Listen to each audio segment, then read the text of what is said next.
accommodate somebody saying whatever they want to say. Right? We know you've been to the Bilderberg Group. And we get it. But think about it. The British were traumatized by those terrorists because they were citizens. And I read all these interviews of other British citizens saying, my God, I don't understand what happened.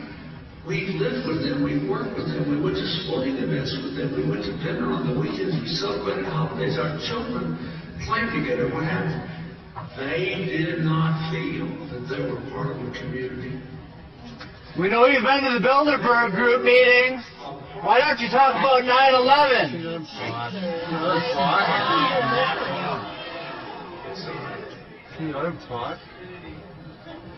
Anyway, these people did not come here to hear you speak. And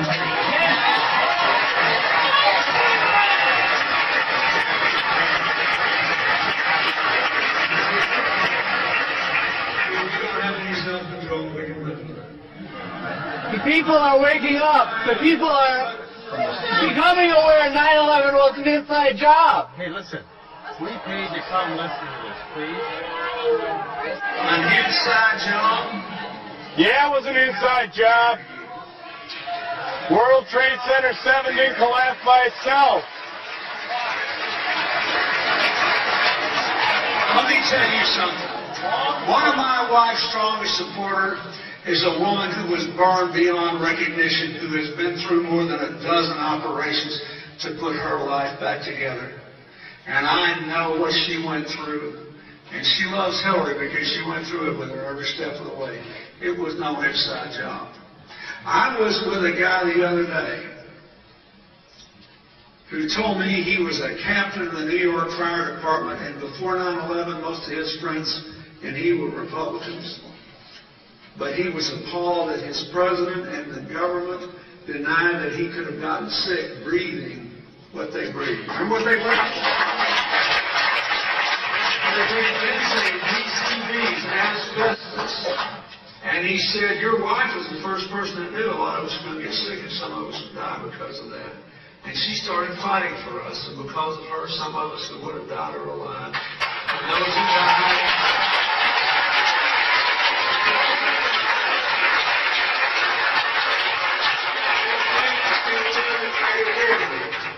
I live in New York.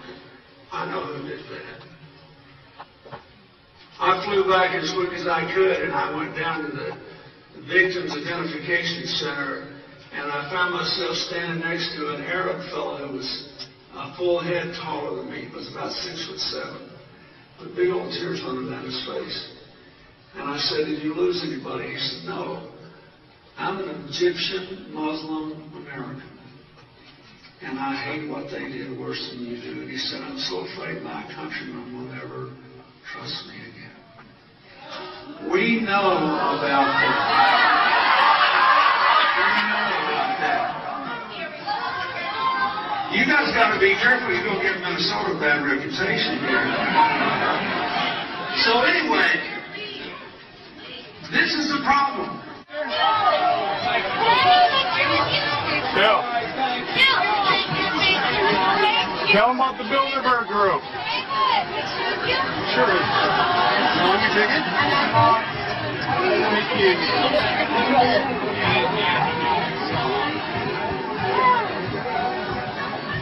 Thank you. You guys aren't going to be able to get away with your New World Order, sir. Talk about Bill. You know what New World Order is.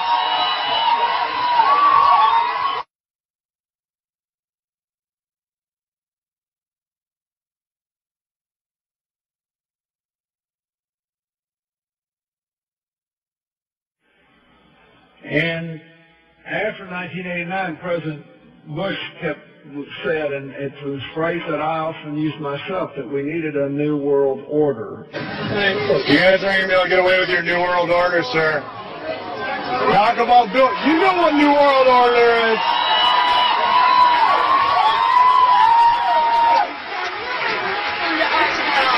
Yeah, I got a free mind. He's the one that's been talking about it.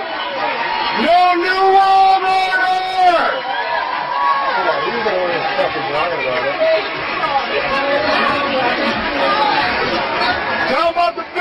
the group. Yeah, your wife was there last year illegally under the Logan Act. True.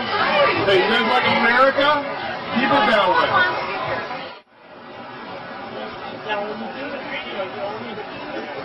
Billy, hey, he said you come over and talk to us. Come talk to us, Bill. Tell him about the Bilderberg group. Bohemian group. It wasn't inside job. We know it. New World Order scum.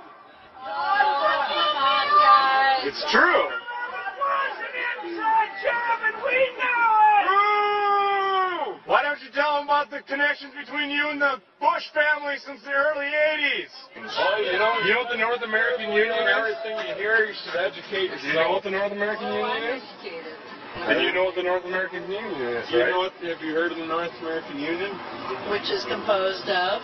It's going to be America, Canada, and Mexico. Well, take down the borders. That's what we need to do. Yeah, right. North America instead of the different countries. Yeah. Best way to use Who needs sovereignty? This destroys the United States. No, it's not destruction. Yes, it is. It's enhancement. If you don't have a country, it's not a sovereign nation. One Clinton campaigning for another. Tonight, President Clinton came to the Twin Cities stumping for his wife. Here's Carol Evans, Scott Goldberg. We have the next First Gentleman of the United States, President Bill Clinton. At the State Theater, Bill Clinton played to a packed house. And this is why I'd be here for her if we weren't married. Number one, we have to restore our standing in the world. We're in trouble with the rest of the world. More than 2,000 people were in the audience. They paid his wife's campaign between $25 and $100 to be there. And when one person in the crowd claimed 9/11 was an inside job, it was clear this event wasn't about cozying up to big donors. A fraud? No, it wasn't a fraud, but I'll be glad to talk to you if you'll shut up and let me talk now. Those with deeper pockets had their moments with the former president. Earlier, there was a private reception for people who gave Hillary as much as $2,300. And that's why the University of Minnesota's Larry Jacobs says Mr. Clinton was in Minnesota, because Mrs. Clinton's campaign is a fundraising behemoth, and donors in other parts of the country are tapped out. Former President Clinton raised money for his wife Hillary's campaign tonight at the State Theater in Minneapolis, when hecklers interrupted, shouting that the September 11th terror attacks were a fraud. President Clinton confronted them. An inside job? How dare you?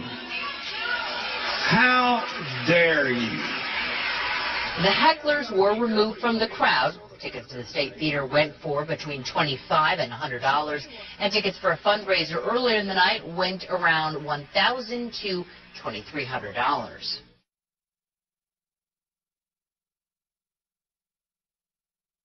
I love George Bush.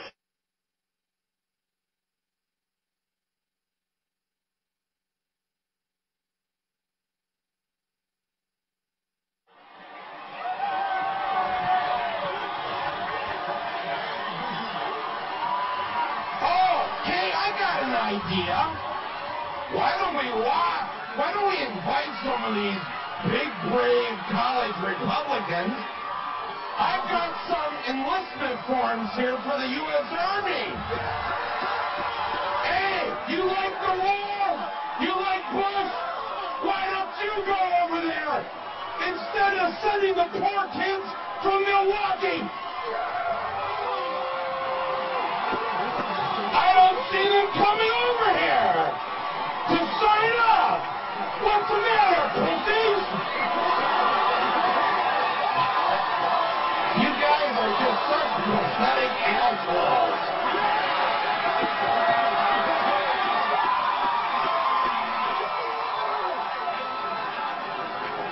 I think Michael Moore is like one-sided. He's made up his mind.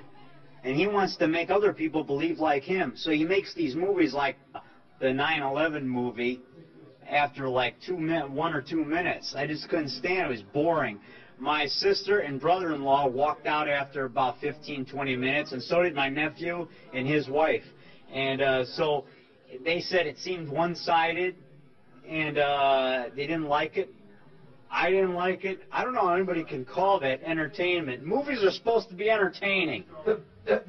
George W. Bush and the contempt that he has for our troops, first sending them off to this war, then trying to cut their combat pay, then closing veterans' hospitals, then cutting benefits for the families of soldiers, and on and on and on. People make up all kinds of stuff and gibberish, trying to make the president look bad. But I'll go by my gut feelings, and I believe this man belongs in the White House. He's a good leader. And I think a lot of that's made up. I don't think Bush is crooked. His old soldiers, unbelievable, huh? They know the truth. They know they've been sent to a war that cannot be won. They know, more importantly, they've been sent to a war that should not be won. Who the hell are we? I and the American people apologize to you for sending you into harm's way when it wasn't necessary, for risking your life, for Halliburton and the oil companies.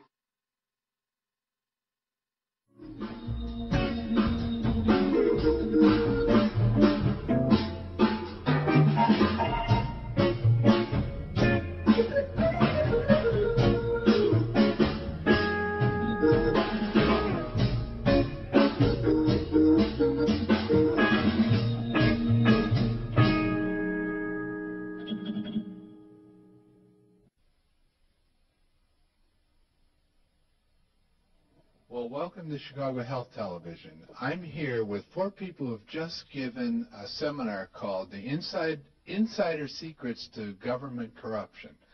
And Chip Tatum is one of the people. Welcome to the show. Also, Ted Gunderson, welcome to the show. Bryce Taylor, welcome. And Barbara Hartwell, welcome to the show. Okay. Now, I'm going to just ask directed questions to each and every one of you. I'm going to ask you a couple of questions about what you were doing and what the purpose of the seminar was. So many of our viewers and listeners have not really had exposure or especially detailed information about what we're doing. So if you could just simply generalize and tell us what's going on with the insider corruption. Who'd like to start? You want me to start? All right. Why me? Well, I was in the FBI for 27 and a half years, and at the time of my retirement in 1979, I was the senior special agent in charge of the FBI Los Angeles office. I had over 700 people under my command. We had, for jurisdiction, most of Southern California, over 14 million people within the area over which we had jurisdiction.